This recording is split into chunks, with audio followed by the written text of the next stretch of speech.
To be honest, sit down, we need to have a talk. Cornelius gon' make a point that the others don't. The mother shows sound the same, come escape the box. Expand your mind, dig into no controversial topics. He ain't scared to keep it real. Tune into this podcast, but don't be in your feelings. We gon' have a laugh, we gon' talk about some pain. Let's talk about the present situation of today. To be honest. I got the cards. I got the questions for you. Oh my gosh! I have not gone over any of these questions. So I have no idea. Questions. No, you have not. All right, but they'll be good. They'll be good. Okay. And you want to introduce yourself? Yeah, my name is Cornelius Lindsay, and I'm the host of To Be Honest, and so yeah, that's me. Why? So, you're starting this up. You started To Be Honest, a while ago. Years ago, I started To Be Honest, and my goal is to be able to provide raw, relevant, and real content. And then, unfortunately, my wife and I, we have a podcast called This Is Life with Heather and Cornelius. So, wait, did you say unfortunately? No, did I say unfortunate? Say fortunately. Oh, okay. I say fortunately, unfortunately. I don't remember. But anyway, fortunately, we have a podcast called This Is Life, and our agency was, that we had a conversation about doing both of them and why would we do both of them, and one could undercut the other. So it was like, okay, well then I had to put To Be Honest on the chopping block, and now I feel like I need to have a space to be able to say things that I cannot say on This Is Life. I can't, because I share that space with Heather, so I can't say all the stuff that I want to say, and I can't invite the guest on.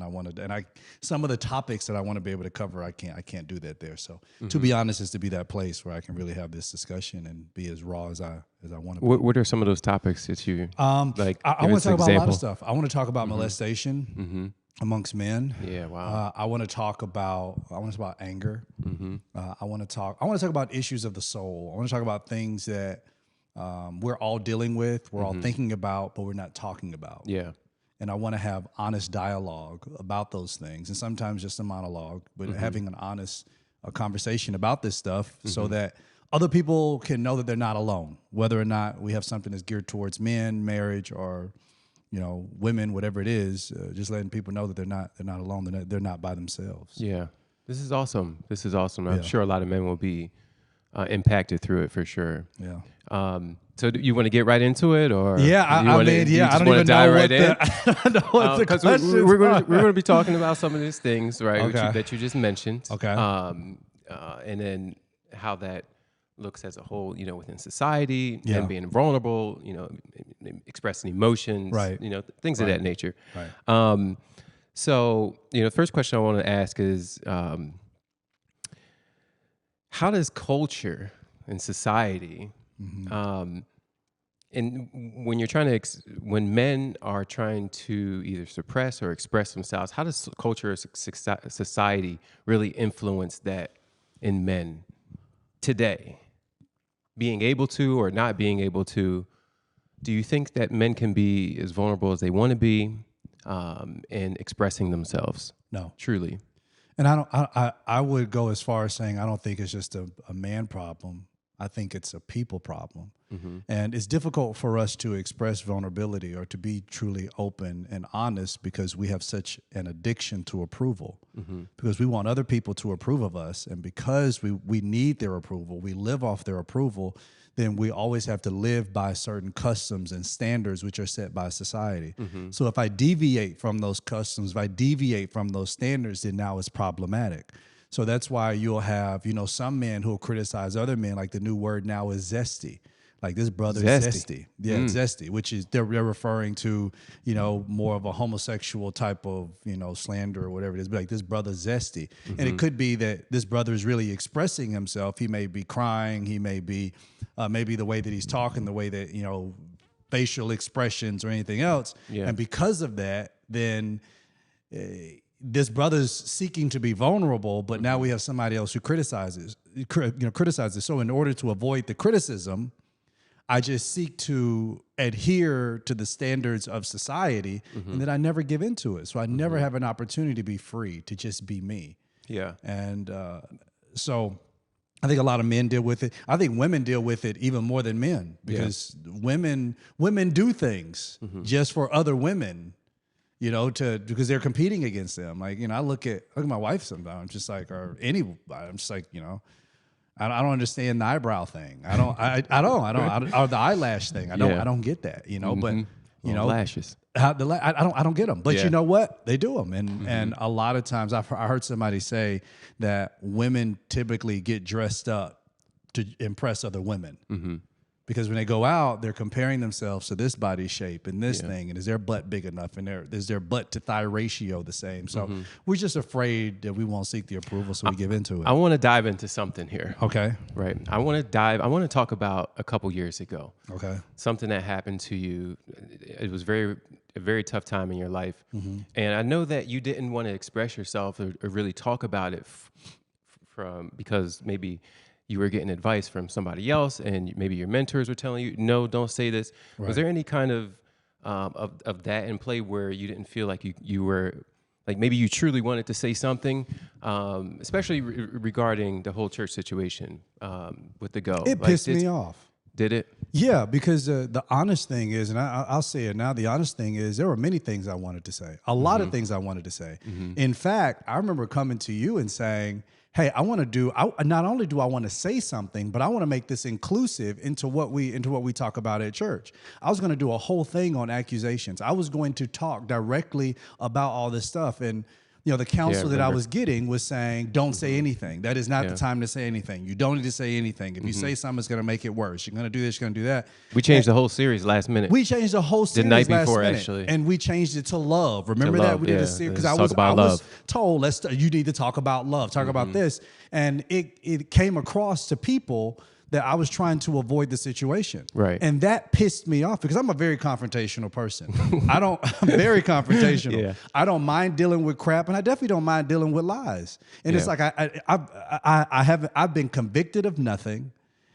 I mean, nothing. And I'm like, so I can't even respond. They had a search and rescue team. They had not a search and rescue, but they had the dogs out. I'm just like, but it's like, you know, in the silence, they were like, well, you know, at first it was, well, it'll just quiet out. And then it was, well, you're not going to do this. And then you need to stand behind the church and let the church release a statement. I'm like, the church release a statement? I have my own Twitter. I have my own stuff. I can release my own freaking statement. I can talk from me. Well, you need to do this to protect this. And then, you know, I had to be accountable to my board because my board was giving me instructions on what I should do. So now I'm seeking to have accountability with them. I'm seeking to have accountability with these people who are in my ear. So I felt, in many ways, handcuffed. Let me ask you this: what would you have done differently if you could go back? I would have said something. What would you have said? I would have said a whole bunch. I mean, I don't want to go Cat Williams right here. I don't want to go Cat Williams right here, but I mean, it's a lot of crap that I would have said. Yeah. Because it's like, you know, I have. Would you have said it directly to the people? Well, here's the crazy thing. I called the people. Oh yeah, that's right. I called the people. Right. And the people didn't answer the phone. And that was a big issue that I had because I'm like, okay, if this is supposed to be a Christian thing, the Bible says if you have aught against your brother, why don't you go to him? Yeah. So I'm like, none of this information was ever brought to me. It was taken straight to the internet. Right. And so now the internet is able to make, you know, is able to do what they do. And then it was a perfect storm because we're getting right into COVID, and now everybody's at home. Everybody has time, and now everybody has an opinion. Everybody's online, and everybody thinks they know. And so I called the people myself.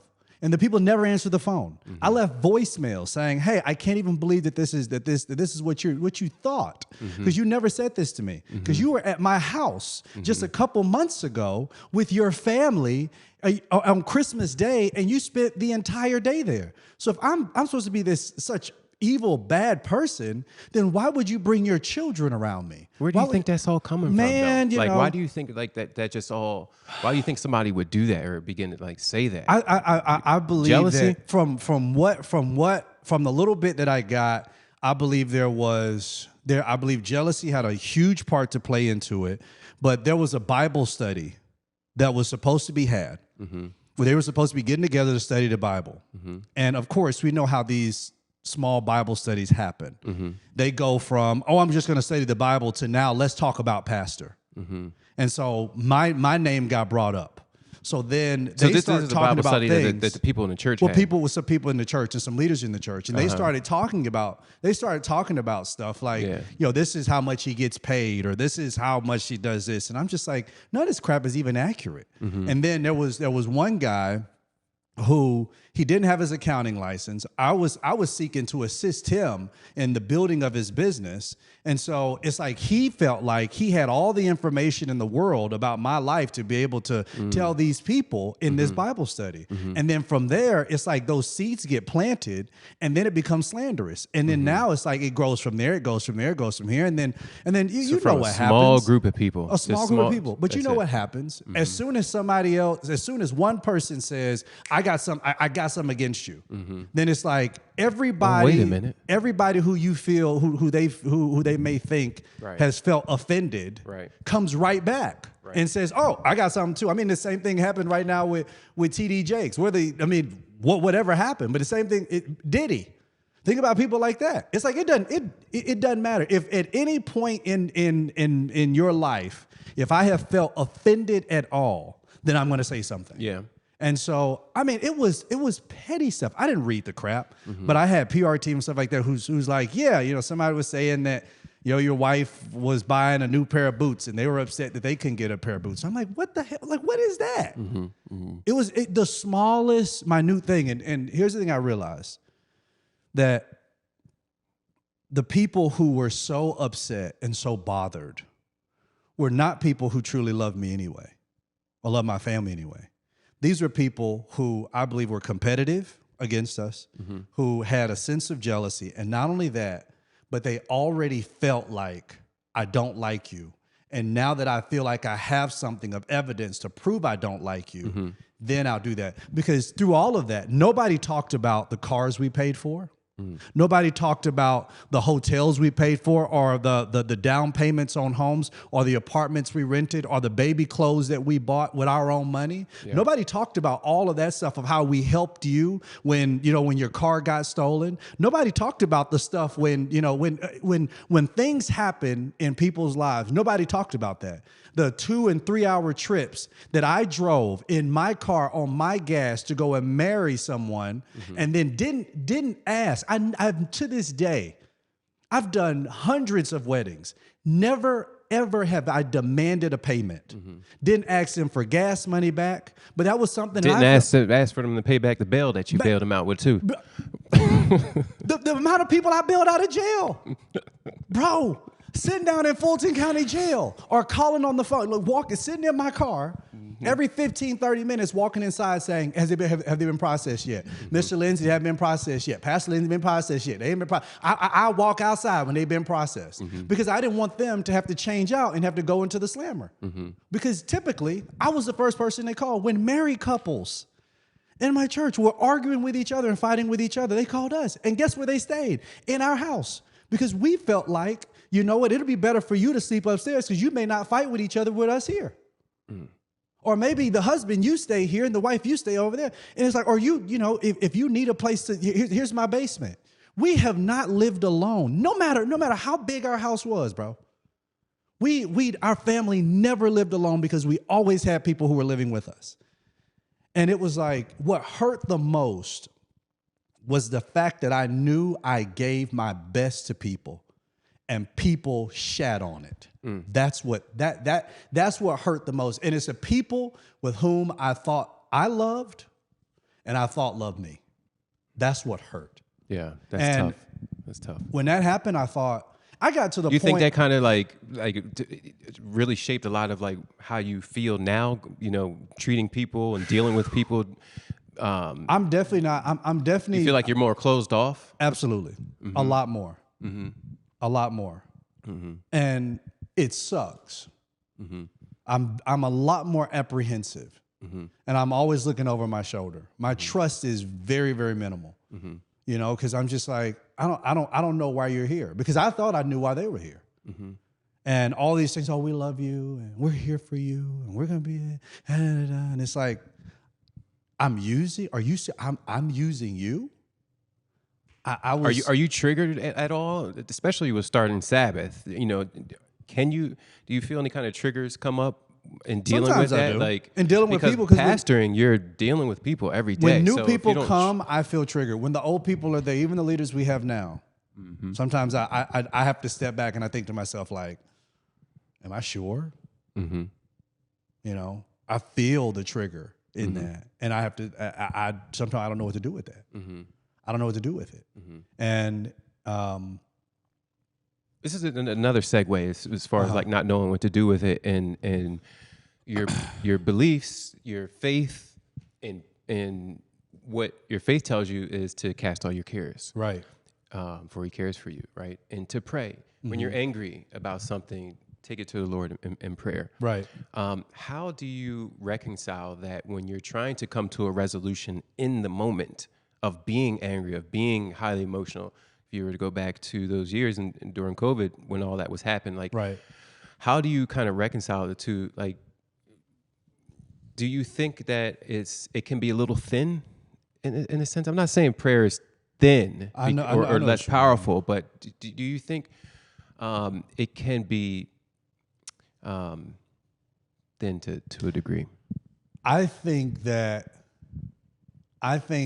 Christian ideology and psychology can exist at the same time, which I believe that I can by faith cast these cares on God, but I also believe that at some point I have to feel those feelings without becoming them, but I have to go through a process. I had to walk through a process of death with many relationships, with people that I had in my life, people who I thought were my friends, who knew me. People you loved. People I loved, who I got a text message saying, hey, it's getting really hot right now around you. We're going to have to take a step back. And I thought, the crazy thing is I'm being accused of things. Right. I actually know what you did, but I have to be silent. I actually know what you did, but I'm the one. And it was like, you know, I couldn't reconcile all of it. I was going crazy. You cheated. That's what you did. You cheated. No, bro, I was going absolutely crazy, Jay. And that's when I could cast my cares on God, but I decided I needed to go inward. And that's when I started a journey of deconstruction of my own Christian faith. Because I realized I needed to, I had to recommit myself to my faith because I knew that I was losing it. Yeah. I knew I was losing it. It was during that period of time I thought, God, if this is what this is supposed to be, you can have all this. These are your people. That's why I was like, I don't care no more. Like if this is how you're treated when you love people, why do it? Why do it? And then I can't say anything. And then I meet my heroes, you know, who I feel like are around me. Now I go to my mentors and I say, or go to these people and I say, you know, I actually said this. I said, I'm so glad you're in my life right now because I feel alone. And I feel like with you being in my life right now, I have I actually have like family. I have somebody to talk to. It wasn't a couple days later that I didn't get a call saying that the relationship has been cut off. Why? Because the word that was used was because I had become a liability. A liability. And if we examine this, I had become a liability to their reputation.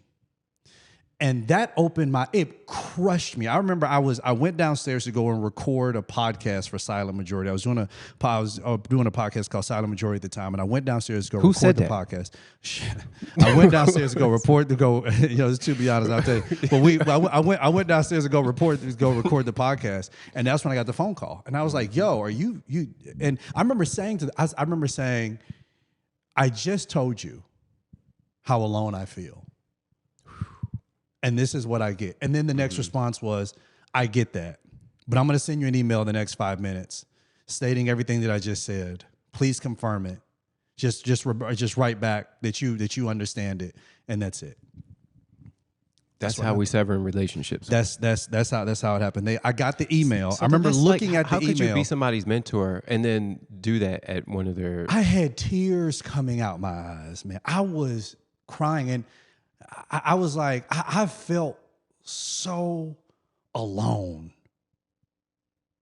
But what hurt me the most was the word that was used, and that was liability. And I felt like the enemy knew the tactic, because I have always felt like a liability to everybody around me since I was a child. And when that word was used, it became a scarlet letter that I could not shake. And not only that, it had me to open up my eyes to realize that most of our westernized Christianity, and even some in the Eastern too, most of our Christianity is wrapped up in reputation, which is why we can't love people. My Jesus was willing to allow a Samaritan woman to touch him. My Jesus didn't choose like the Jews to walk around Samaria.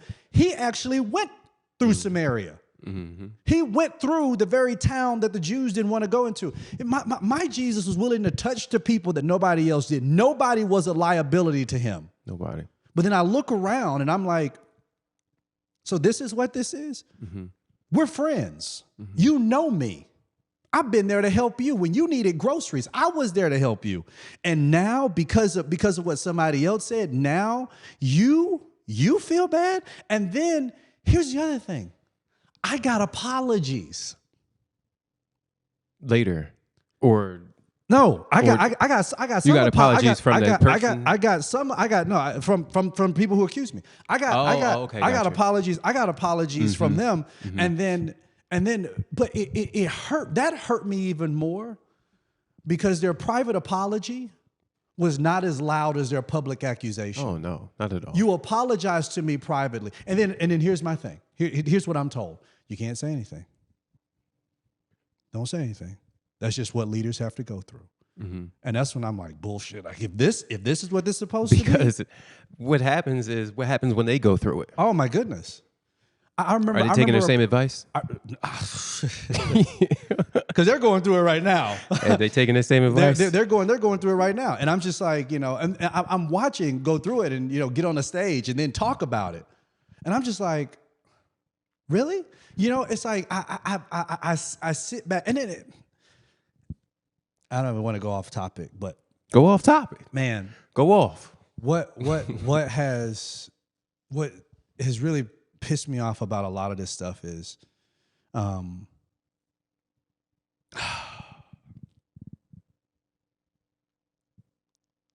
just hate I met my heroes.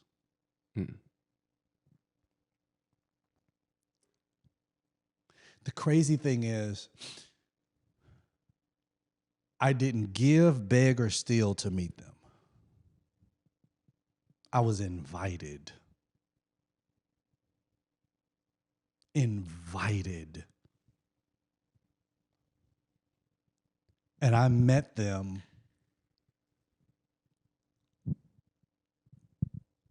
and in the meeting, I was brought into their lives. And then after I'm used for what they feel they can get from me, then I'm not worth any more value to them. As long as I'm giving, $7,000-$8,000 a month to your church, as long as I'm, sharing you on social media, as long as I'm doing that, we're all fine. Mm-hmm. But as soon as I come and I say, I'm depressed and I want to kill myself. No, I ain't got nothing for you, big dog. Well, there's some therapy centers around. You're gonna send me to a therapist when all I'm saying that I need in my life is a friend? And I realized that a lot of the relationships were just transactional. And I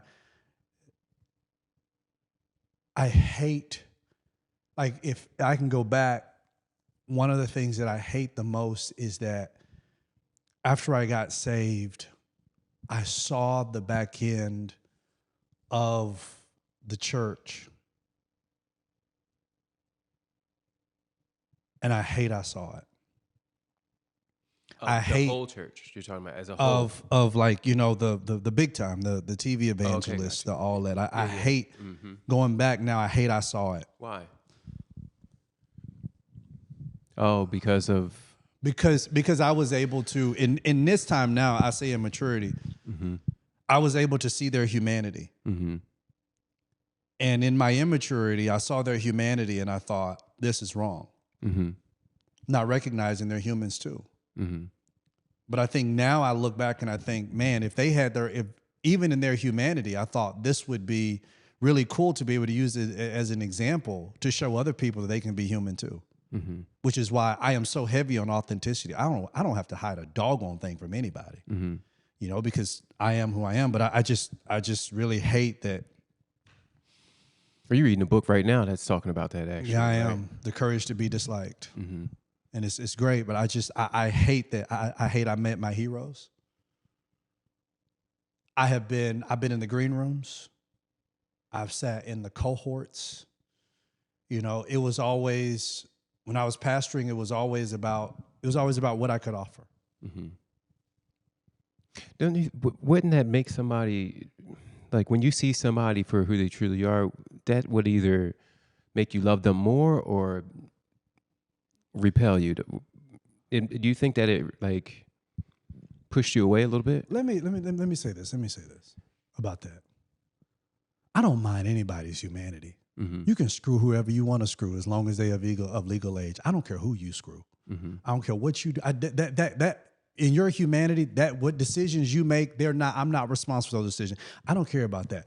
What bothers me is that you freely live in your humanity privately, but then you publicly ridicule anybody else who lives in theirs. That's what bothers me. That's what pisses me off. That you're willing to uphold your own humanity, but you can't look at the humanity in somebody else's eyes because somebody else is wrong. And in order for anybody to judge, they must have a vertical relationship. And that vertical relationship always has to look down on somebody else to pass judgment. And that was the thing that pissed me off because I would see the humanity in the back. And then from the pulpit, it'll be a sermon about love and how we gotta love people and we gotta be there for them. We gotta do this. Then the moment that I need somebody to be there for me, nobody's available. And that pissed me off. I had a guy who told me, you know, big time preacher, you know, who told me, you know, I forget the wife went to my wife and we're your spiritual parents now, you know. And I remember saying to the guy, to him like, can I just call you sometimes? Like I just call you. Like I have my own issues with my dad. Can I just ask you questions? I have nobody else to talk to. Yeah, cool. I call, no response. Call, no response. Pretty soon I got tired of calling, got tired of texting. And then I said, well, why won't you just tell me you're busy? That's because it ain't real. The response I got was, well, he don't really know how to be a father. Well, why would you say that you're my spiritual? Like, why would you? Are you just collecting people at this point? Like, why would you even do that? Well, he didn't know how to be a father, but he has kids. Well, maybe he doesn't. Maybe that's a real admission from him. And you know that could very well be it. And I've also found that in a lot of you know pastor ministry, you know, ministers, whatever it is, so many of them are so concerned about building an organization. They want to build a church. They want to, because now the pissing contest is no longer like, you know, way back when the pissing contest was how big of a church you can have. I got 10,000 people who can sit in my church. I got 20,000 who can sit in here. I got, but now the pissing contest is how many satellite churches that I can have. You know, I have 17 satellite churches across 4 states. Who gives a crap? That means in 16 other places you just took away from a local church that could have been embedded into that place only because you have an ego to be able, because you want to be able to put your words on a screen for somebody else. Let somebody else pass those people. Stay where you are. Yeah. If people need to come to you, they'll come to you. I don't get that. We had satellite churches. And I remember telling, you know, the pastor in Charlotte, I remember saying to him, like, even downtown, I remember saying, I don't want to preach there. I don't want to simulcast in there. Yeah. Like they need to Because hear somebody. we were actually simulcasting into the Well, churches. yeah, we were. I mean, we were talking about doing it, but I Yeah. was like, no. We did to Charlotte. When we did the Charlotte. Mm-hmm. It wasn't many times though. No, it wasn't. It I probably think was like once I or think we only twice. did it once because the pastor was absent. Yep. But then, like, we simulcast, and I remember saying, like, I need you to preach, because here's the thing: when they need to be married, buried, loved on, they don't know me. Right. Exactly. They know you. They see you. You need to be there. And so, I guess I wouldn't even consider them to be satellite churches. I mean, they were just places that we put a church there and put a name on it. But what's kind of got you started on, like you mentioned, you had to go inward. Yeah.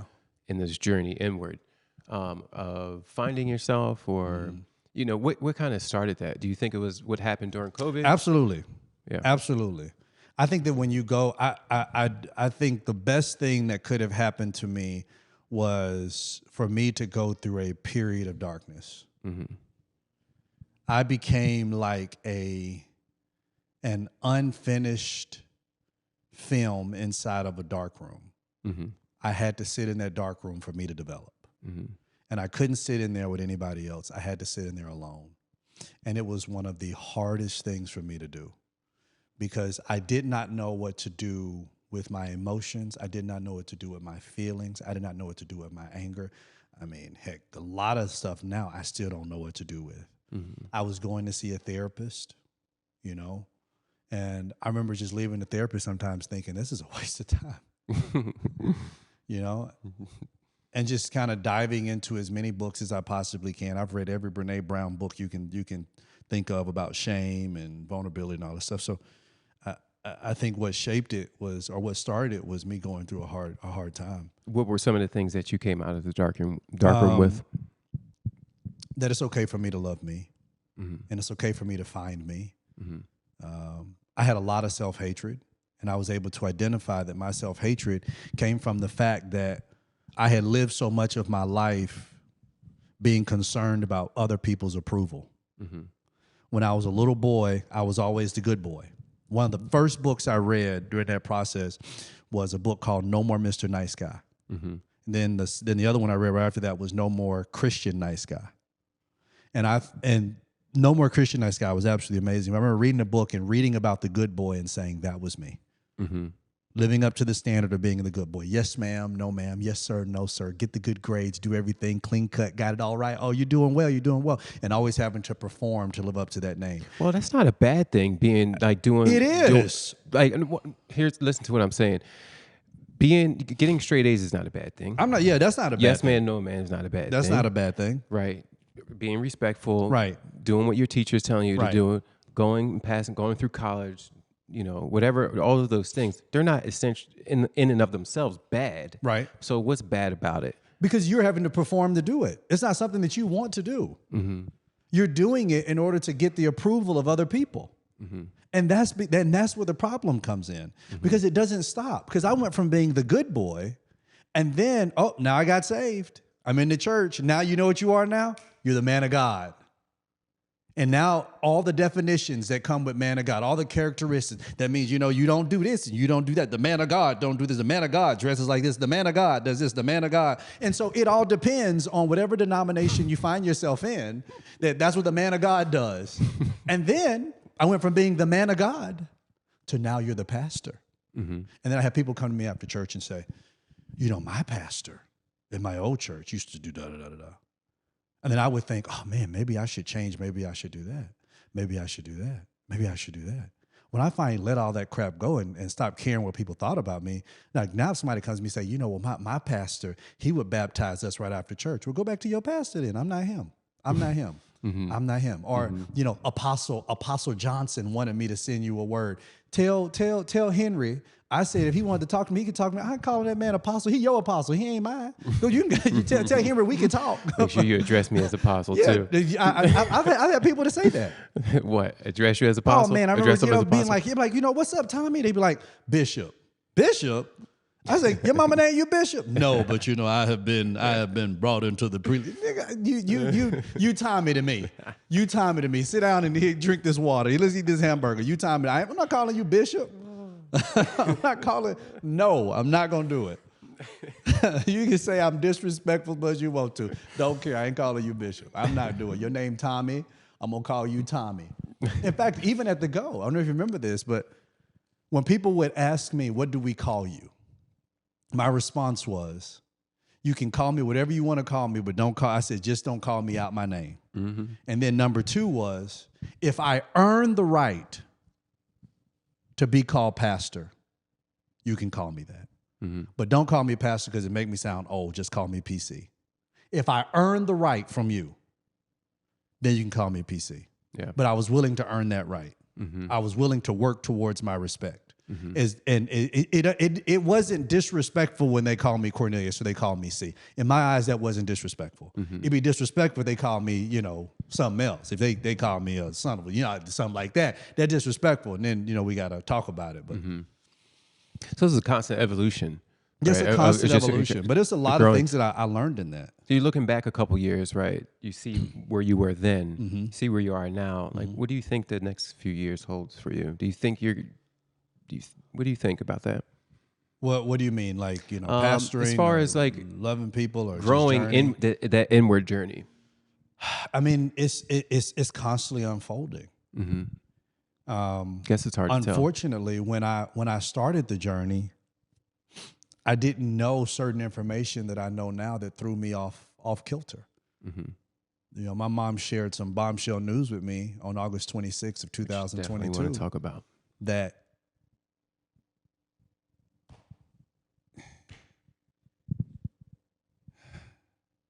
You know, it just makes me so angry. What makes you angry about that?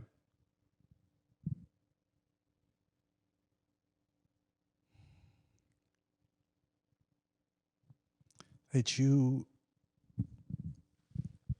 I say it like this. Picture a little boy who constantly looks up at a man and asks himself the question, is this really my dad? We look nothing alike. We have none of the same interests. We sound nothing alike. We don't think alike. All of these differences that we have, and constantly questioning that, having other people around me when they would take pictures and say, is that your dad? Is that really your dad? You really got those questions from people? I got those questions. I got those questions every year in my life. Mm-hmm. People in my school who say, let me see a picture of your mom and your dad. They see a picture and it's like, that's your daddy? Mm-hmm. And then to finally be told, he's not your dad. Why do you think she waited so long? I don't know. But it pisses me off every day.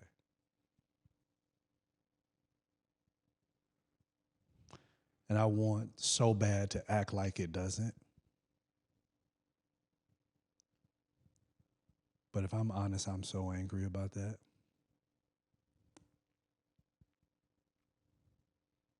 "36 years. I remember I told that to a guy I know, and he was like, well, you should be thankful that you had somebody who was there. And if you even understood the complex relationship that I had inside of my house, you'd understand the depth of the struggle that I have right now and why the anger is so deep. Mm-hmm. I believe every boy and every girl deserves to know not only the truth, but they deserve to be able to look at a picture, to look at an image, or to look at a person that shares their roots. And I just felt lied to for all of my, I didn't feel lied to. I was lied to all my life. Well, for 36 years. And that's not, that's not just for one person. I definitely don't want to come in this feeling like I'm a victim, because I'm definitely not a victim. Mm-hmm. But in the expression of my feelings, I'm mad as hell. how did that come about? That whole situation. I got in a big fight with man who raised me. I got in a big fight with him. It was bad. It was really bad. Mm-hmm. And he was leaving to go back to Georgia. And I had to get in the car. I just had to drive. So I think I was gone for probably about 4 or so hours. I came back and it was, Heather said, your mom wants to talk to you. And I'm like, what's she want to talk to me about? Because even Heather and I, we were arguing at the time. I'm like, what she want to talk to me about? I don't want to talk to her. What she really wants to talk to you. I don't want to talk to her. I don't want to talk to anybody. Just everybody leave me alone. I just need time. Anyway, about an hour passed, and they got me outside, and I'm sitting outside on the patio. My mom's sitting over there. I'm sitting right here, and she told me, she said, hey, you know, man upstairs is not your father. I said, excuse me? She said, the man upstairs is not your father. I said, so who is? She told me, and then I said, what? I don't remember what this man looks like. She was like, well, you know, he was your coach, and you went to his basketball camp when you were young. And now I go to his basketball camp, but I have a brother who I guess both of us were at the basketball camp together. I've always wanted a brother. And y'all look like twins. I've always wanted a brother. Always wanted a brother. And the whole time I had one. That doesn't discount my sister. I love my sister. I love my older sister to life. But I always wanted a brother. You know, just guys, boys growing up, you wanted a brother. You wanted somebody you could wrestle with and, you know, compete with. And I had one.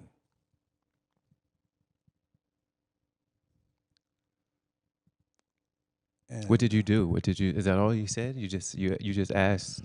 No, I mean, who is he? I asked who was it, and I said, you know, can I talk to him? And I said, does he even know that I exist? And she said, yeah, he knows. He knows everything. I said, how does he know everything? He knows your kids. He knows about your kids. He knows where you traveled to. He's followed you, and he's done this. And I'm like, that hurt me even more because I thought, like, why didn't you hit me up?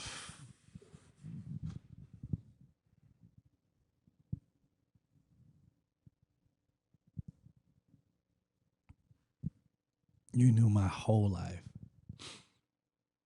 and you didn't care. Or even if you did, there was no reaching out. Or you did try to reach out, but you didn't get the message that you wanted. And I just thought, you know, earlier when I was talking about feeling like I was a liability, I know where it came from. Mm-hmm. Because I always wrestled with this thought of not being good enough. Mm-hmm. And then when I found out who my father was, and I started hearing the stories about who he was in the county and who he was to people and who he was to everybody else, it started to dawn on me, oh, that's why. There's no way that this man who is this adored by everybody else, like, how is it going to come out that he has a son that is outside of his current relationship? Mm-hmm.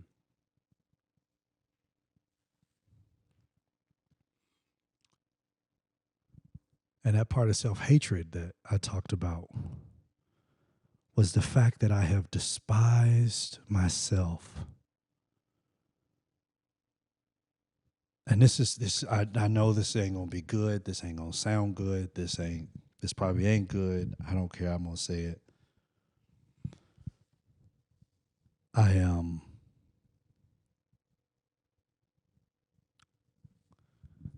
I despise myself for always taking the high road and trying to be the bigger person. But that's not a bad thing. I didn't say, I prefaced it before I said it. It's like, I've gotten to the point. What's Shannon Sharp saying? When they go low, we go to hell. when they go low, like now what I'm on right now. When they go low, I'm gonna drag you all the way down to Hades. We gonna get some keys and come back up. We can go to. I'm gonna pray you to heaven afterwards, but we gonna go to hell first. Like I'm not the Obamas. I can't. I just, because I gotta be the one to swallow the. I gotta be one to swallow. You reach out to him. So I had to be the one to send the message to reach out. Yeah. I had to be the one to say, hey, when can we schedule a phone call? Mm-hmm. I had to be the one to do. I had to be the one, while I'm trying to deal with my own freaking issues. But did he tell the person that his current wife, does she know? I don't know. She has dementia right now, so I guess she doesn't. She doesn't know. I don't know. I hear bits and pieces of the story here and there. Who knows? I'm trying to learn the story. I don't know. Mm-hmm. I ask questions and I really don't get answers to them. Mm-hmm. I get answers around them. But that's part of that older generation where, it's just everybody just had secrets and everybody just didn't say anything. Mm-hmm. So, and now you're just expected to just kind of. Well, that's it. Grit your teeth, bear it, and move on.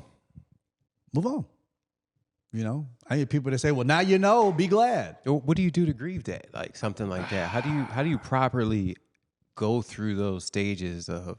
I know you talk about the 10 steps of grief and all those other things, but like maybe the 10 steps ain't for you. Maybe they for somebody else, or maybe, like what does your process look like in actually? It's been long. Healing from that. I'll be honest with you. I thought I was well into a more established stage of the grieving process. Mm-hmm. And I realized that I have been numb for so long that now I'm angry. Mm-hmm. I'm at the very beginning of the grieving process. Mm-hmm. I am angry. Mm-hmm. And it's almost like I'll go to a certain place. I felt like I got to a place of acceptance. Mm-hmm. And this is just what it is. Mm-hmm. I felt like I buried it. I felt like I just let it go and I forgave and moved on and blah, blah, blah. And then I sit back sometimes and I'm just like, I am so angry. I flew out to Mississippi. I sat on the couch next to my dad. And I could not help but think. I had so much I wish I could talk to you about in life.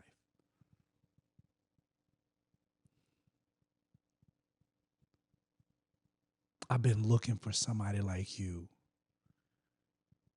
and other people for so long. Mm-hmm. To the point now where I don't even trust older men. Because in my experiences, I've only felt taken advantage of by them. And for those who are listening, you can draw your own conclusions. Mm. I've only felt like I've only been taken advantage of. And whenever I became a liability to them, I was thrown to the side and they can pick somebody else who can ultimately take my place, who's nicer, shinier, and can do more for them. Have you talked about any of that publicly? No. Why not?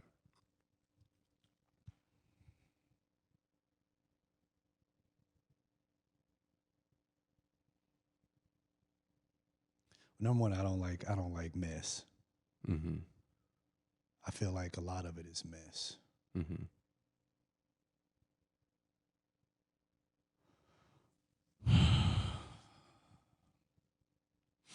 Do you think that it will help you?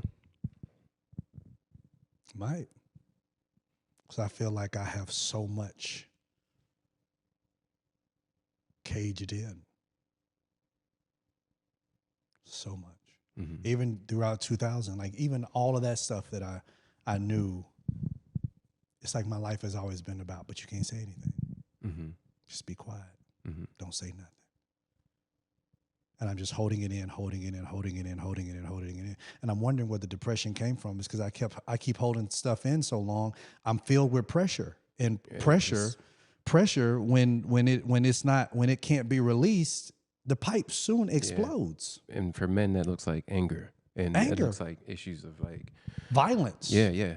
And so, yeah, I got a lot of crap. Like if I sat down, I got a lot of crap I could say. But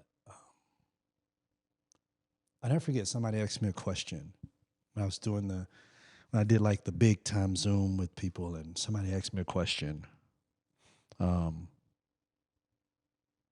about,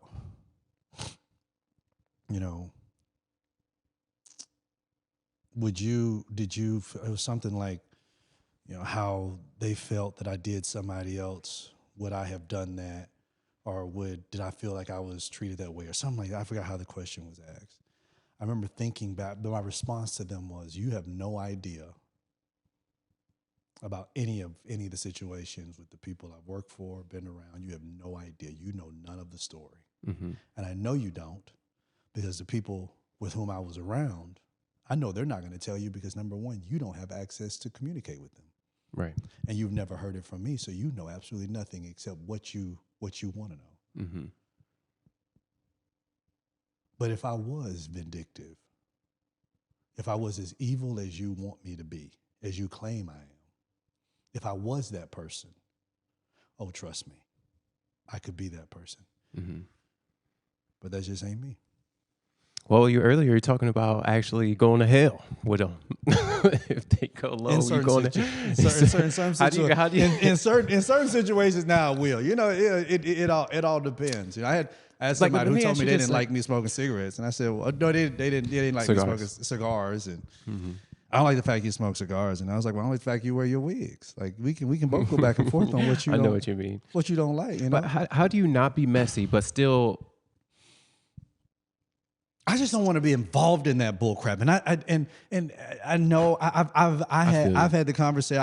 I've had different pundits and people to reach out to me, bloggers and people to reach out to me and say, I want to get your quote about this because I saw this online. You were with this person and this, and how did this relationship begin? And how did this and this and this and how were you there? And how did you do this? Because how were you at this person's house and how were you on their jet? And I remember seeing you in the green room with this. And I've had all these people ask me questions, and I'm just like, I don't want to talk about Sounds that. like one person I know. I said, I don't want to talk about that. I don't want to talk about that. So I can't put your name on record. No, you cannot.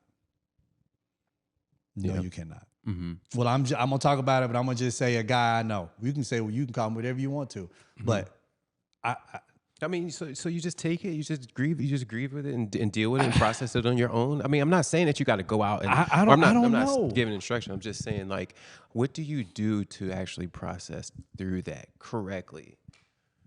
I guess you go to a therapist. When I sat down with my therapist, and I've gone through like 6 of them, my issues of trust caused for me not to even open up to them.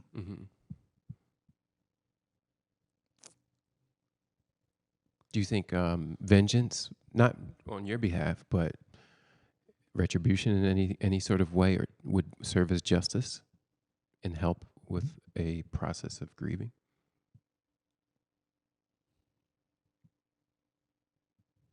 This may sound crazy, but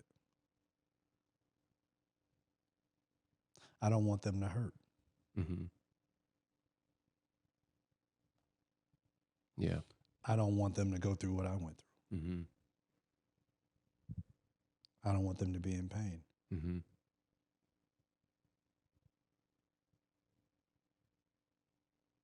It's not like I haven't tried to have the conversations with some of them, because I have. I've sat down in the house, in the living room, sitting across from each other, and tried to have the conversation. You remember the night, and I've tried to have the conversations, and the conversation was always diverted to something else. I've tried to have the conversations face to face, where I have legit asked someone, I said, why do you treat me like I'm not good enough to be around you? Publicly. But privately, you call me your best friend. And you say, I was the one person in your life that you could depend on. When you cried, you laid your head on my shoulder. I was there.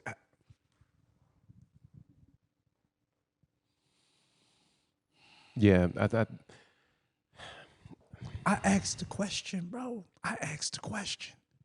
I asked the question. I asked the freaking question. And he danced around the answer. But I have seen you publicly. I've seen you publicly approve and affirm of guys who did you no good. But I can't even get a call back. I can't even get a text message back.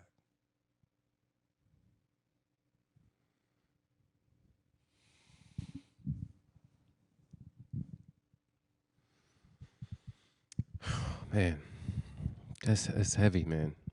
It's really heavy. But you're the kind of person where you really truly do not want to see people hurt. I don't want to see people hurt. The people that have done the worst things to you, you do not want to see them in a place where they are experiencing some of the same stuff. Not at all. Yeah. I'm heavy on mercy. Mm-hmm. I'm heavy on mercy. I am real lean on judgment. Mm-hmm. I'm real lean on judgment. And that could possibly be because I know my own humanity. Yeah. I mean, I'm not perfect. Mm-hmm. I have my own issues. I have my own proclivities. Like I have my own stuff that I have to deal with. But yeah, I think it just shows the humane part of it. Mm-hmm. The part of you that relates to people, that the part of you that can see yourself in other people's shoes. Yeah. The part of you that can empathize. Yeah. But then at the same time, you have this other part of you where it's just like, you know what, you can eat and die. That's that other part of me that's very real. Yeah. And those two is what makes people one. And I think a lot of times people try to act like, oh, that part of me doesn't exist. Mm-hmm. You know, I'm not that on both sides. Yeah. You know?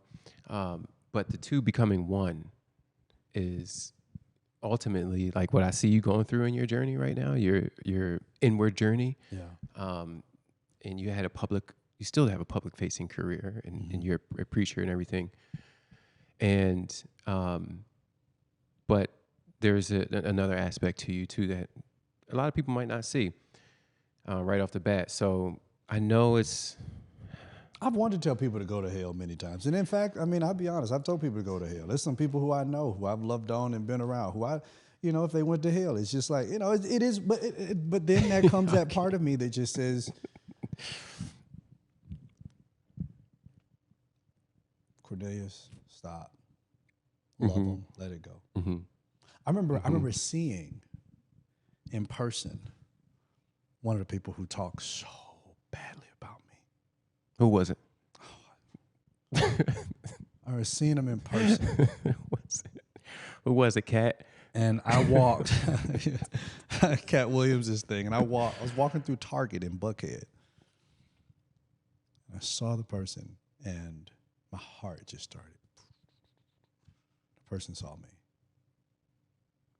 At that time, a couple years had passed, and I remember walking down that aisle as that person was holding the basket like wasn't moving. The wife was standing over to the side. She saw me too. He's holding the basket and not moving. And I walked up and I said, "Hey, it's good to see you. Just want to let you know I love you." Mm-hmm. Oh man, PC, man, I'm so glad you said that. Like, I just wanted to apologize. Like,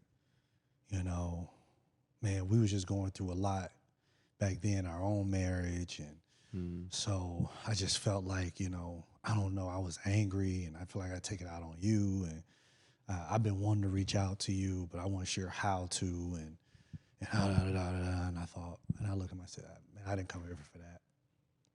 I just came here to let you know I love you. That's it. Mm-hmm. That's it. I was like, man, y'all got a baby coming? You got some diapers and stuff? Yeah. I was like, man, look at you pregnant, man. I'm so proud of y'all. And he said, when we have our baby, do you mind dedicating our baby to the Lord? And I said, no, I can't do that. I don't pastor anymore. I said, you find a good local church and I said, let them dedicate your baby, because then they'll follow you and your family through the process, and let the pastor know that you have a baby and stuff like that. They'll do that. Man, we really would love for you to do it. You married us. And I said, yeah, I mean, I did marry you, but that was you claimed that your marriage wasn't even real. What'd you want to say to him? I said what I wanted to say. Yeah. I believe I said what I wanted to say. Mm-hmm.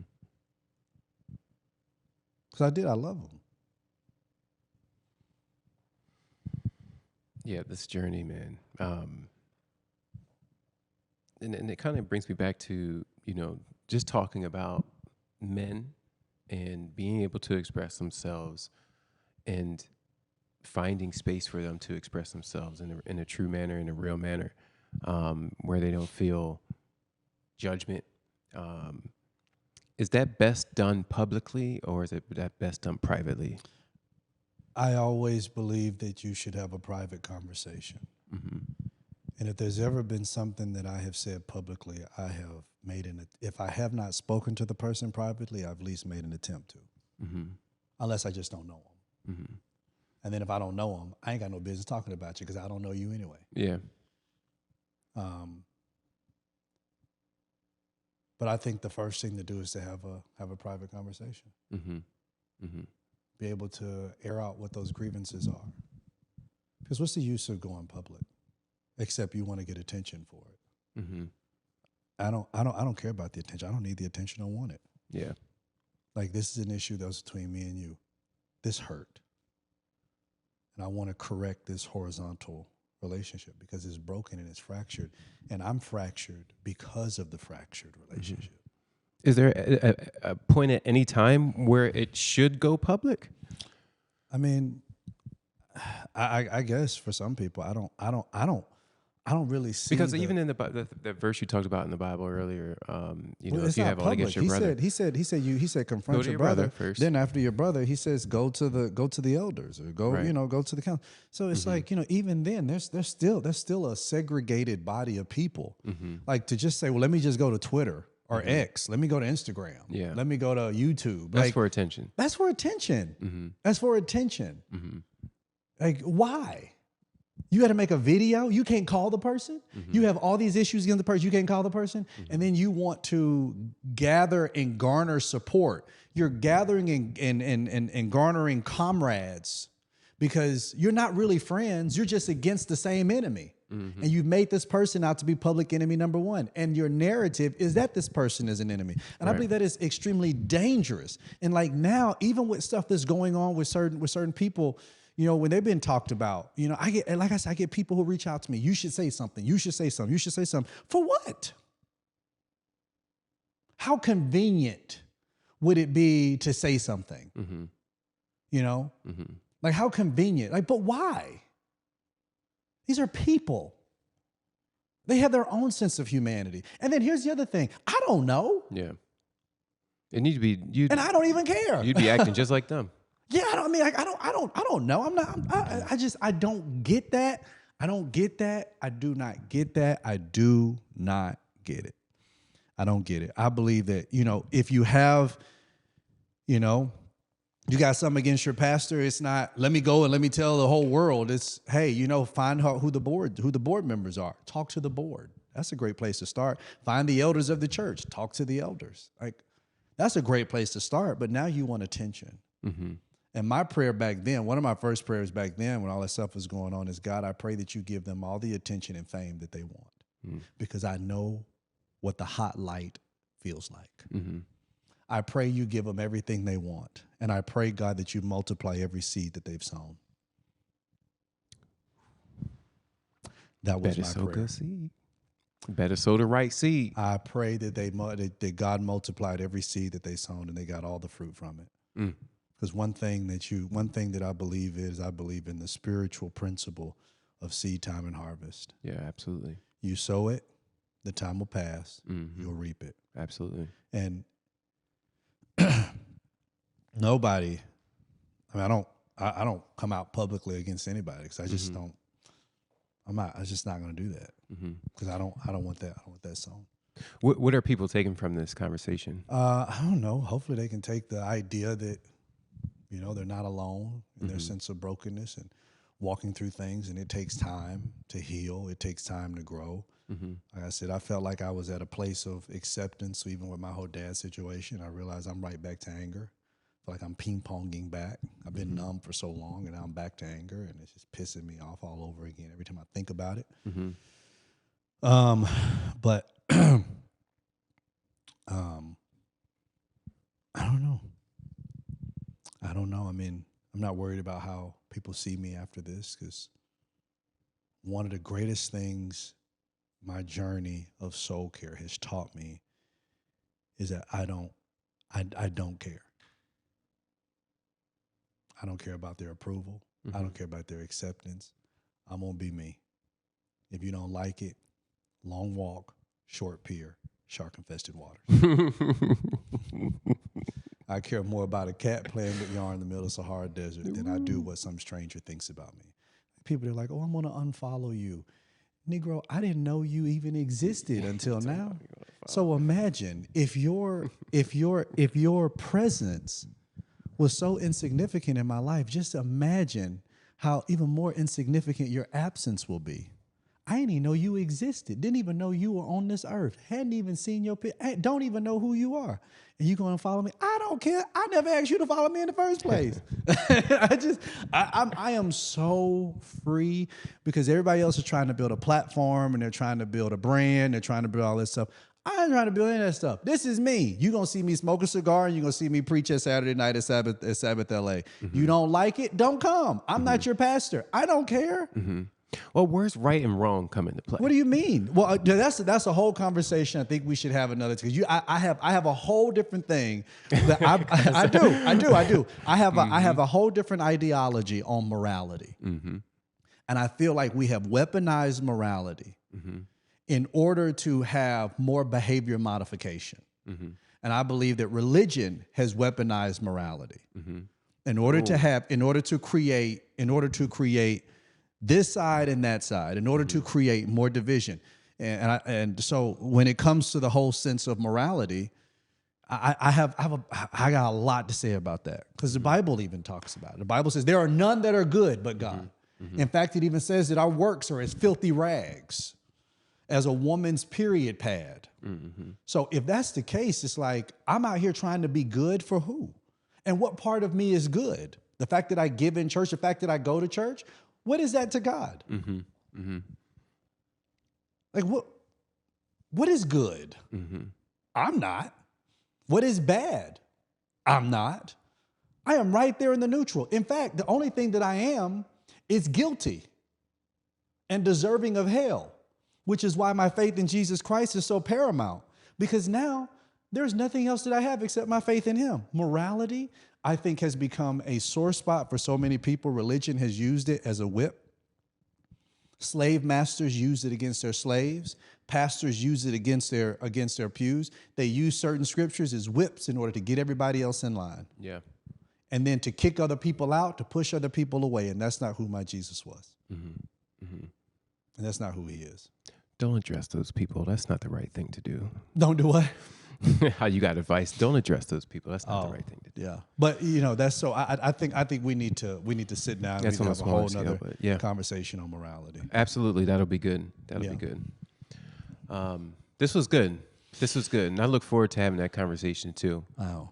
Or whoever you have that conversation with, but with morality, and I would love to talk about morality and talk about freedom, and really talk about what those things look like, because I think they all have an opportunity to really just mesh themselves together. But yeah, man, this is good. I really appreciate you even being here. But hey, for everybody who had an opportunity to watch, make sure you tune in over and over again. To be honest, we are back and going to bring you some real relevant and raw conversations, and also monologues as well. Thank you so much for being with us. Bye. To be honest, sit down, we need to have a talk. Cornelius gon' make a point that the others don't. Them other shows sound the same, come escape the box. Expand your mind, dig into no controversial topics. He ain't scared to keep it real. Tune into this podcast, but don't be in your feelings. We gon' have a laugh, we gon' talk about some pain. Let's talk about the present situation of today. To be honest, is this a podcast?